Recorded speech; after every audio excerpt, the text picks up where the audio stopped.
بكم يا أصدقائي في قناة يوميات ماما زوزة. أرجو الاشتراك في القناة علشان يوصل لكم كل جديد. قناتنا ممتعة وجميلة وبتقدم كل حاجة ظريفة وجميلة زيكم. ياريت تشتركوا في القناة وتفعلوا زر الجرس.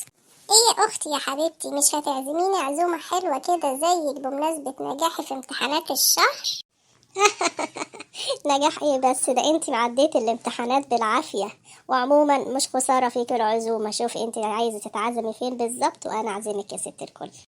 يعني ممكن نخش الكافيه اللي احنا قدامه ده، ممكن تودينا النادي، ممكن تودينا مطعم حلو زي كده.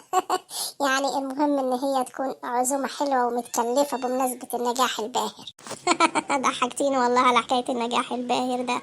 طب ماشي، يلا تعالي ورايا.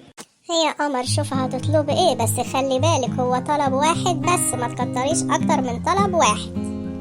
وجاي على نفسك كده ليه يا اختي؟ ما بلاش منها خالص. تحت امرك يا فندم، امريني. عاوزين ايه؟ ايه طلباتكم؟ ايوه، هات لنا 2 عصير برتقال بس من الوسط، بلاش الكبير. بس انا ما بحبش البرتقال، انا عايزة فراولة.